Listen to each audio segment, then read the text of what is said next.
The FPS will be low for the first few moments because I'm finding the KSL logo. Oh, I already have the KSL logo. That was easy.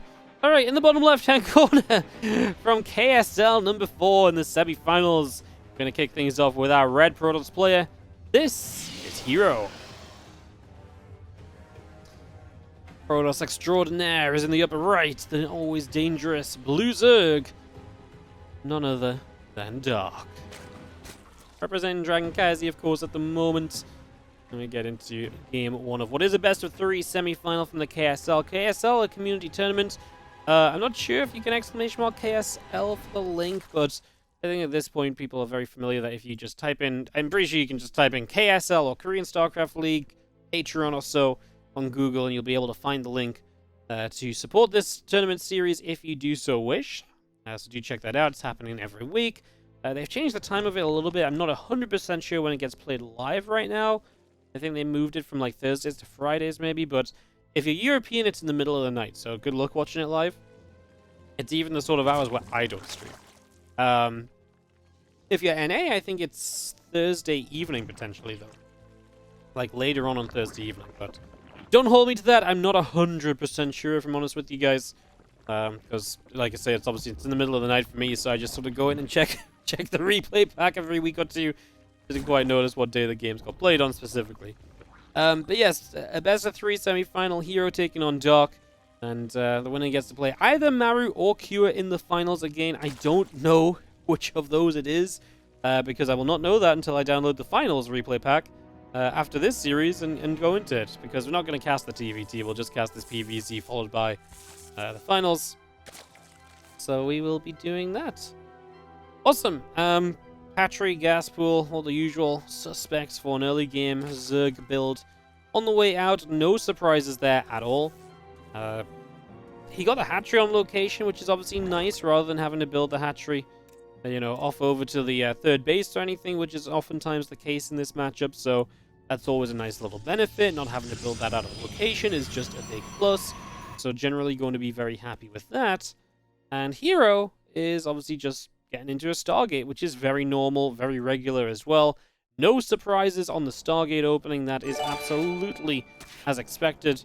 So, yeah, absolutely no shocks, horrors, jump scares when it comes to the opening build of herO, especially on a map like Ancient Cistern, which is just a little bit larger than a lot of the rest of the map pool. Which means that if you did want to play like a Glaives or something Twilight-y, generally better to do that on likely map 2, maybe map 3. This one, along with Altitude, is more often than not the go-to kind of Stargate maps. That said, you do sometimes see Glaives a little bit on this map, because there's some pretty cool directions you can move in to kind of make it hard for your opponent to spot, and, fake out that it's Glaives versus some other kind of opening, perhaps, so that's kind of on your mind, I guess, maybe, but this is just going to be a Stargate. However, not an Oracle. And I say that because in the last series I just cast, I was talking about how, straight Oracle is kind of what's being done. This is a Phoenix first from herO, so it's really going to prioritize denying the Overlord and denying the Scouting. And by denying the Overlord and the Scouting here, I mean, that's just brilliant, right? That's exactly what you want. There's a couple of Queens going to fight against this Adept. The Creep Team are going down there. The Fuelings moving through to the middle. Going across the map. What team is herO with? He's from Dragon Kazi as well. He's teammates with Dark. And Gromald, thank you so much for the 26-month resub on the Prime. Much appreciated as our links come through. And a couple of Adepts will get busy picking through those. Oracle activating to take down a few of those Zerglings as well. But you're going to get every single one, which is... I lied to you guys. I'm so sorry. One survived, one hit from death. But yeah, obviously getting information with these Lings is usually quite important. So denying a lot of them just makes herO feel that much safer. Maybe feels like he can potentially skip through a stage of this game, although more Lings showing up. Let's see how the Adepts defend here. As whoa, they get wrapped around. That was not the clean wall off it was meant to be, so herO is going to lose the Adepts, but he probably thought they were pretty darn safe. Loses both of them. Still obviously gets a lot of Lings for it, but I think Dark will be pretty happy with that, because I know that's less Adepts that can come across the map, and maybe just try and catch a couple of drones after moving across a funny pathway or something that he didn't quite manage to keep on top of. So yeah, good to be able to, as Dark, get rid of those and just take that option away from herO a little bit. Kind of worth the Zerglings, I would say, as Obviously now Dark is focusing a lot on drones. He actually is quite low on drones. Maybe did produce a few more lings than expected because of all this. If that's the case, then I don't actually really like it for Dark because, yeah, if your drone count suffers this heavily, then hero's in a fine spot anyways. Who needs those adepts to go across the map and kill drones? If you've killed drones essentially yourself by overbuilding lings, yeah, not exactly brilliant. Is our Phoenix going to get active and going to go after this Overlord? Trying to ping through that and just knock it down so Overlord will drop, and just seeing the charge Oracle all coming up as well. A few of the adepts and the Oracles here just pushing the lings back away from the center. And just seeing that triple lings push back to the top, so away they go as the Queens sit behind this main base mineral line, keeping a couple of Oracles out of reach, making sure they're not reachable, and making sure they just can't get involved with the mineral line too heavily, else trouble will be abound as the Oracle and a couple of adepts on the low ground, a couple of Oracles and a few, actually triple Oracle and a few adepts on the low ground, just kind of standing at the front. The Oracle's going to move across the map again to be aggressive, see what they can find as they come up the other side.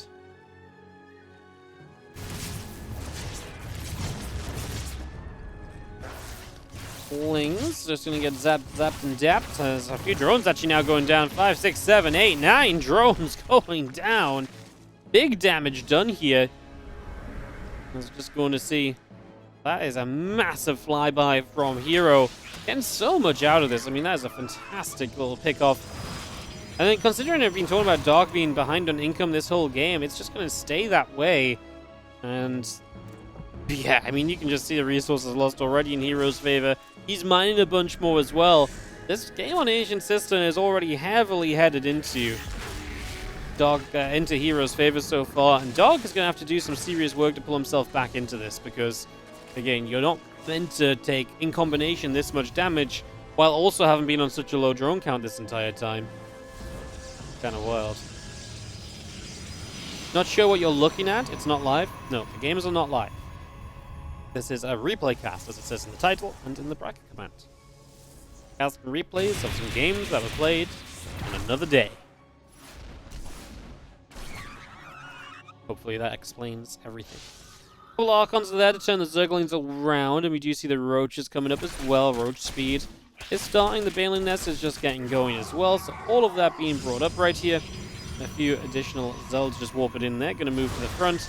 As a couple of Adepts come through, and the Lings do get turned around on their heels, and they have to just run on out of there. So things get running out. There's a couple of Zelds come through. The Adepts as well, just going to get rid of some extra. And again, just seeing herO able to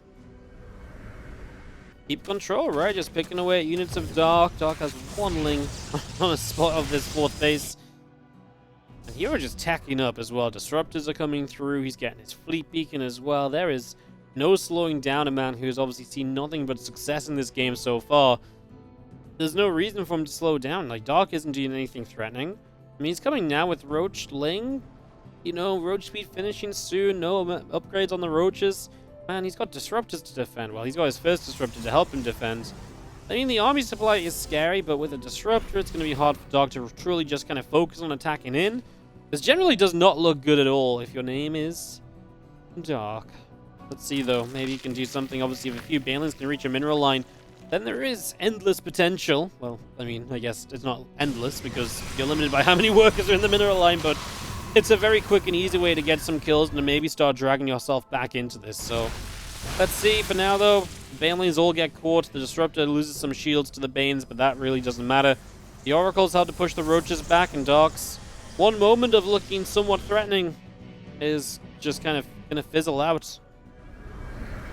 herO, you know, licks his fingertips and just sort of dabs on the candle, the flame that is Dark's chance in this game right now, and just saying, no, not scary. This Disruptor pops here, just going to continue to defend, and again, just Dark not really finding a way, and he is going to come in from this forward position now. This is when herO is somewhat weak, because he's apparently been invested into carriers. A couple of Banelings do find 19 probes, so we wipe out a mineral line, and finally Dark comes roaring back, his flame not extinguished. He is going to be able to come straight back into this. And, well, 19 probes at least is finally some damage. Now it puts herO at 63 to 76 workers. I think the issue I have now is that Dark was still kind of expensive, though. It's a lot of Banes, and Yeah, you found 19 pros, but you lost a lot of other Banes kind of being hit into an army that didn't do much here. At least we trade out for a few Zealots. Disruptors all over the place as herO just try and catch some of the tech units. herO being pulled apart a little bit, so Dark creating chaos and trying to really consume this game during this chaos as the Zealots and the Oracles will continue to chase down roaches here. And Dark will say, well, you can chase me, but not forever. There's still this one carrier, by the way, that herO build up. He's building more carriers obviously behind this. Just funny to see the one right now, because we obviously typically don't expect one carrier to do much. The DPS on a single carrier is kind of pitiful actually, so yeah, I mean it is slowly picking its way through these roaches as Dark's supply plummets and doesn't have a quick rebuild really open to him. He has 81 workers, but yeah, stuck at about 145 supply. While hero's at 140, you can just see where herO is feeling pretty comfortable. I guess Dark waits to spend all of his money because he's got a Spire completing. And with carriers starting to take to the map, Dark recognizes and accepts that he probably does need to do something about that. So moving into Corruptor production would probably not be a bad way to go right now. Or at least maybe if you don't go for it right now, if you do surge one more round of units, I do feel like you then have to go for the Corruptor production pretty soon after that because, well, the carrier count's increasing, right? Maybe get confirmation there's going to be more than that single carrier, and the moment you have that, then make them. He's going to make them now. I mean, why would herO not be building extra carriers unless he was so scared from the previous attacks that he feels like building more would endanger him? I just don't feel like Dark's previous attacks are really that scary.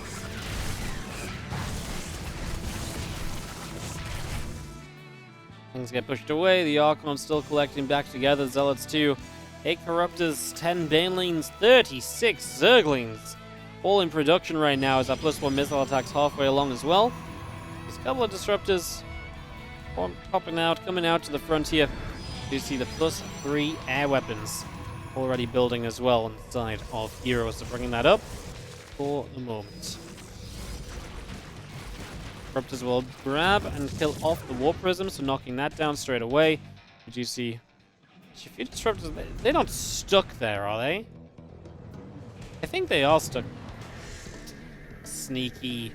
I didn't see that gap between the cannon and the robo, to be fair, so they were not stuck at all. I was like, they were just in like an odd place as well, which kind of made me think about the fact they might just be stuck there too, right? But they were just being very safe. As we do deal with this first round of Zerg push-in without really much issue. You can see the Dark just kind of has to turn tail and run.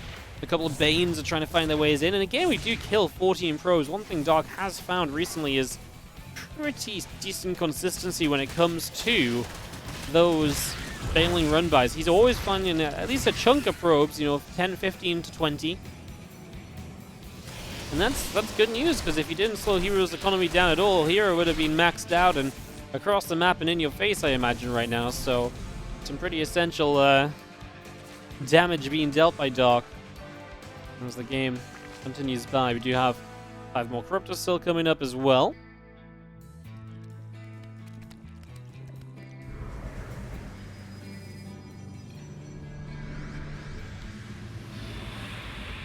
Apparently some kind of pause or something here as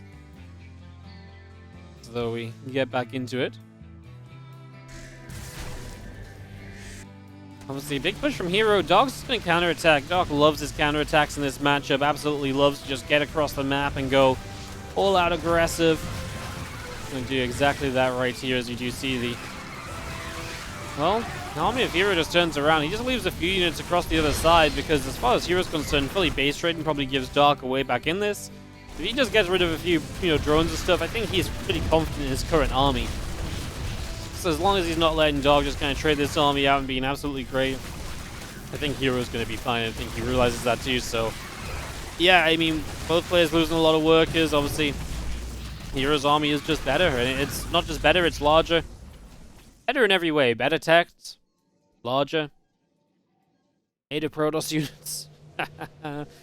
Hashtag balance complaint because I'm the caster. It was a joke, guys. Can we just laugh about it? Probably not. A few more Corruptors come over, and obviously, I mean, Dark's army is just not what it needs to be. herO is absolutely just going to swarm, and 5 more High Templars. His carriers are still active, 5 of them now, and I mean, we've got the Corruptor count looking decent, but how do you get on top of those carriers with this amount of Archons? There's not a Viper in sight, if I'm not mistaken. There is not. There is Hive, but when have you had the money to really build Vipers and luxurious units that spellcast, right? And as we have a counterattack over here, is doing decently. The carriers do get caught, and Corruptors are able to nab at least one carrier there. I think it's still trying to do decently on the counterattack. We actually have Archons that could turn into some of these Corruptors, perhaps, and I thought that was kind of the plan, to sort of maybe set up a sandwich on those, but doesn't seem to be the case as this army continues to move around. Looks like these units just went home to play defense. hero's obviously pretty confident with this, and actually as the fight breaks out, the Corruptors got splashed on by Archons pretty heavily, and that's going to be GG's for game number 1. herO takes the 1-0 lead in the semi-final. No, riling up Twitch chat or anything. In the top right-hand corner, we do have our red Protoss player. This is herO, taking on his teammate in the bottom left side, the blue Zerg from Dragon Kaiser. It is dark. Both answers are fine. Phew. I passed the Twitch chat test, guys. I did it. Didn't get cancelled. Didn't get cancelled answering the question. Probe moves up into the main base and just gonna drop down in the simulator. There's a hatchery on the way from Dark, and there's a drone, and just kind of everything you would kind of expect that to be for the moment, so nothing too unthinkable about that. Terran was always my main race, guys, but I would say nowadays my Terran and Zerg are probably just as good as each other. You know, the way that the Zerg mechanics work just punished me less in parts of the game I was bad at, you know? So I always found it easier to keep up with Zerg than my Terran, but my Terran was my best race. Just the things I sucked at with Terran didn't apply to Zerg, so I kind of got a free pass. That's nice. Feels good, man. Yeah.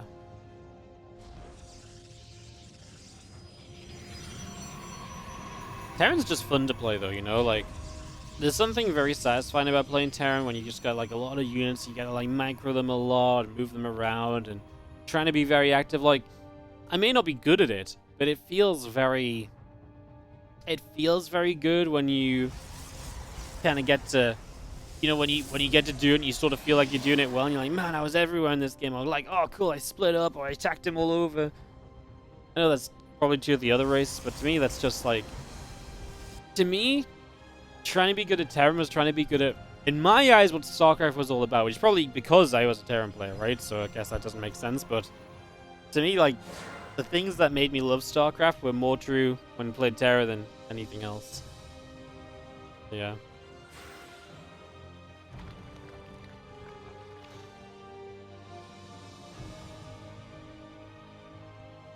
Our Stargate is on the way up, and we do have this game. Oh, I mean, it's Altitude. Talking about two big maps. Instead of the start of the last game, you see Ancient and Altitude is kind of just go-to Stargate maps. And obviously, those are the two maps we've got here for maps 1 and 2. So, Stargate opening from herO. We'll see if he makes the Phoenix first again. I'd be kind of surprised if he did. A second time. I feel like the first game, it's like, oh yeah, I'm going to put Dark in the dark. I'm going to shut the lights out on his scouting. And we'll see how he likes that. You know, second time around, it's like, well, it's Altitude as well. Like, what are you really going to be trying to hide in your main base? What are you even really going to do? It's such a large map. So, yeah, I'm kind of down with just building the Oracle first this time. I think it's a fine switch, you know, during the series. Marine splitting perfectly and targeting Banes are some of the most fun. Yeah. Blink Stalker Micro is the most satisfying. I never really found Blink Stalker Micro satisfying. It's like, I guess it's satisfying to like just keep your units alive, but to me it was just like, oh, I just blinked this unit, it's under fire. That's very much so oversimplifying it, don't get me wrong. There's something very fun about blinking Stalkers on top of units though. I love that, where I'm just like, hey, I have so much stuff. Blink, Medivacs die, tanks die. Unfortunately, most of the time when I felt like that was the case, it's like, oh my god, I can blink on him. I blink in, and I lose everything, and I kill like one Marine. I'm like, huh. And this, my friends, is why I don't play Protoss. 5 drones going down as Oracles have a very good time. As this Oracle over here causing all the trouble. 7 drones being picked away at, so yeah, nasty little Oracle combo early. And once again, Dark is going to find himself taking heavy hits to his economy and going to have to play from behind. And that just becomes very costly, right? If you have to play from behind repeatedly in these games. And so far, that kind of has been the case. He was definitely behind last time around. His economy was way off that of herO's throughout the early stages. Being any closer this time? Still being that kind of herO lead. But I feel like herO's overtaking, or Dark overtook herO on workers at a more reasonable point this time, whereas last time herO was at like 47 workers and Dark was still at 40. It's a bit different this time around, so like that, definitely feel like it's gone a bit better here from Dark. As a couple of Oracles are going to come into the main base. A couple of Queens here pretty quickly to put some damage on them. We knock one drone down immediately, by the way, so that gets nuked by the couple of Oracles, activating straight off the bat, and around the back these Oracles go. We're going to lose an Oracle straight away, so bang, it's gone. Charge and the +1 still coming up. The Queen's still pushing those Oracles over into the corner, and our Lings are going to force the Adepts to shade back through to the top side of the map. Away they go running.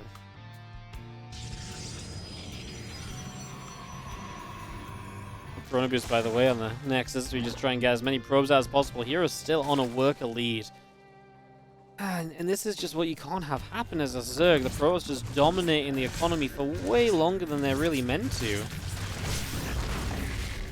Oracle will go down here. The Stasis Ward is going to be cancelled, so that's at least a win from Dark, getting rid of some of the control that herO was having on the game. You see the Overlord just getting picked up there, so Overlord will go down. And charge coming up, the +1 attack coming through, Templar Archives, and a Robo Facility also being brought into play as a few additional gateways are coming up on the side of herO. You got a chunk of Lings from Dark and a retreat back down to the south side. Again, +1 missiles, Rotoron, all coming up. A few creep tumors coming in as well. A couple of Lings will begin to make their way out through to the front.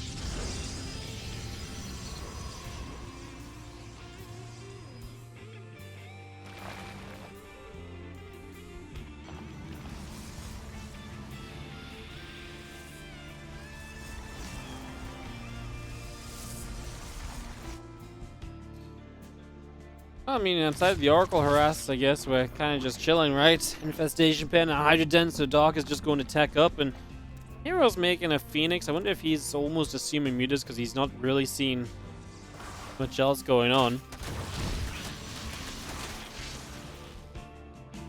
Like he's trying to poke in at the front. She's got a few gates coming up and blocking off the entry to that base in general. Ling's gonna push back along the side. Ling's gonna get us around that Zealot. Just gonna get picked off pretty much straight away.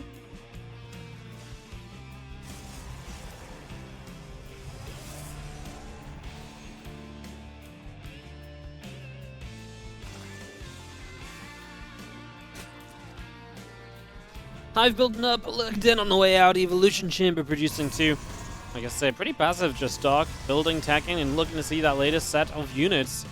herO is almost convinced that this is mutas, right? Like, more Phoenix, second Stargate coming down. Absolutely feels as though he's going to be expecting me. I mean, unless he wants to try and deal with the Lurkers with Phoenix. You know, way back in the day, at the start of Legacy of the Void, players used to play like very heavy Phoenix openings in PvZ. And keeping the Phoenix alive was actually really important because when Lurkers were first around, the way you would kind of fight Lurkers is you'd use the Phoenix to lift up every Lurker, and then you drop them back down. But the whole point was to basically get them unburrowed so you can get the engagement in without taking out, taking the first round of Lurker shots. And that was kind of how you fought Lurkers in PvZ for a long time, because at that point it was just the way you opened with all those Phoenix still. So how times have changed, and I mean, we're going for a fleet beacon now, so now I'm honestly not really quite sure if this wasn't in some way intentional, because hero's still building Phoenix and somewhat doubling down on it's a third Stargate. Obviously, at this point, probably looking towards other air units, such as carriers. I'm genuinely intrigued as to what these Phoenix are going to get up to. To lift off the Queen here. To be fair, Dark is like, well, who expected the 9-minute Phoenix to show up? And he will take some damage because of it. Can't blame him, like I say. I mean, who expected the 9-minute Phoenix? He built 7 spores all at once, and well, he will go back across the map with his roaches. To be fair as well, he's got major creep spread on the map because herO's been, well, producing Phoenix and not being on the map active with a ground force or anything as well, so that's also been a factor. This Pathogen Glands is about to finish, +2 missiles and +1 carapace still building up. And we have lurker upgrades also coming through, so we do have the option to play more so into those lurkers as Dark. He's got 6 of them at the moment, but I guess with the Phoenix he may be like, well, every lurker I make is one less Hydra to fight against the Phoenix. Of course, Vipers can be quite useful here because a Parasitic Bomb into those Phoenix can really start to stack up the splash damage as well.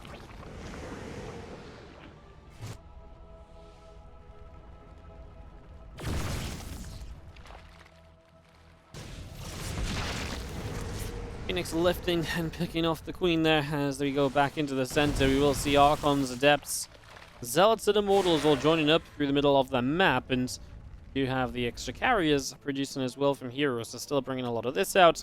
Our Mothership is about halfway done, and we do see the unit's just going to go jumping on top of a group of these Adepts already.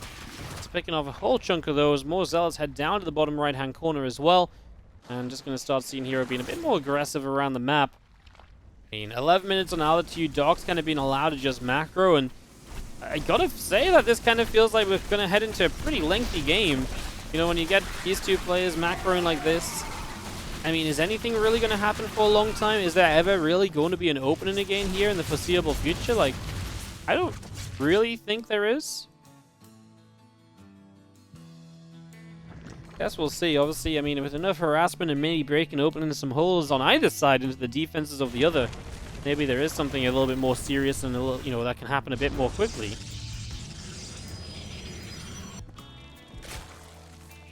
+3 missiles. And +2 carapace, neural parasites as well, with the double spire coming in as we have more carriers on the way.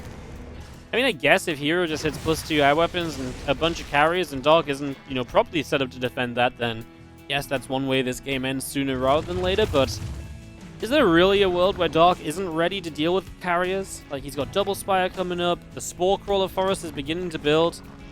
Dark knows where this game is going, he knows what to do, and he is absolutely setting up to do something about it. 100%. 14 Spore Crawlers all coming out, the Neural Parasite on the way, and +1 Flyer Attack coming up, the Burrow upgrade is about to finish.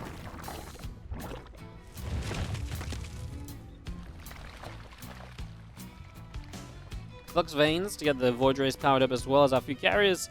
Continuing through, and a couple of Stargates are going to continue in as well. Roaches are going to knock down this set of rocks. That will bust down the Watchtower.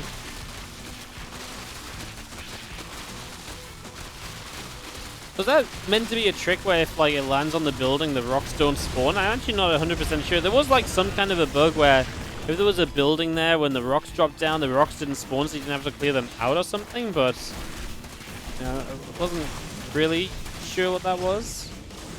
I never really learned what that was well enough in the first time, and now I see this, I'm like, well, that just didn't really do anything.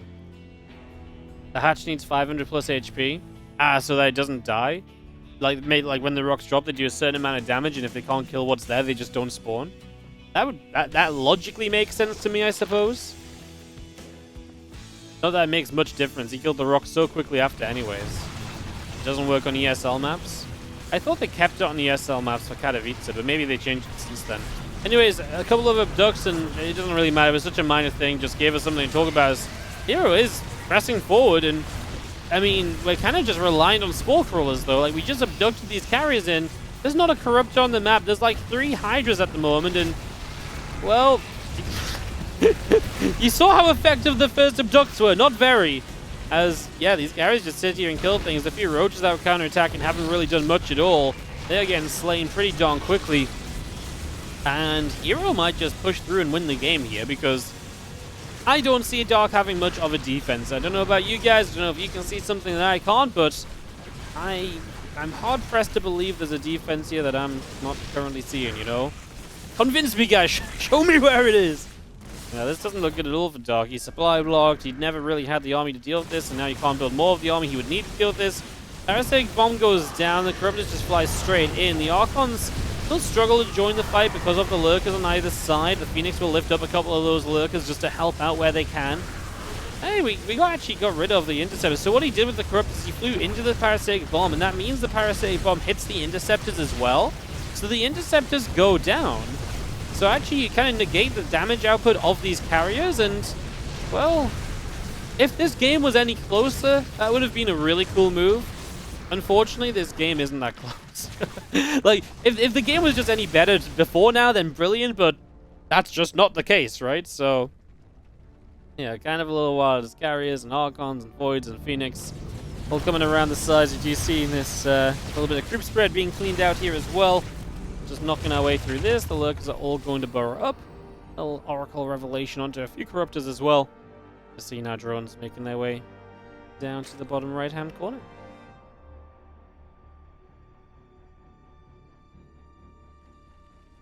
Two Voids, Carrier, 7 Interceptors built at a time. We have our Archons trying to chase through and get rid of a whole bunch of this creep spread. The Corruptors being chased completely out of here for now.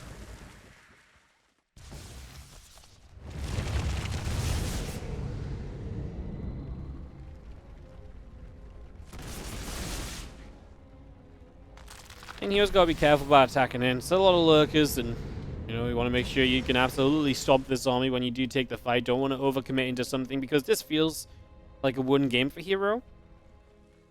You just, like I said, you don't want to overcommit in and just make it more, you know, closer than it ever needs to be, basically. There we go. Just going to see our Archons coming forwards. The Phoenix lifting up a few of the Lurkers just to take them out. Yeah, honestly, like, the Archons died pretty swiftly to the Lurkers. That was kind of going to be the issue, and they didn't really go after the Corruptors very heavily, so the Corruptors got away for a while, too. The carriers are still left with good amount of Interceptors. They're all full on Interceptors even, so they're doing very well. It's just going to straight up BGG. I'm going to call it right there as herO takes a 2-0 over Dark, win out this best of 3, and to move on through into the Grand Finals. So GG's and congrats to herO. That means it's a PvT final against either Q or Mara, and I guess I'm going to figure out who that is.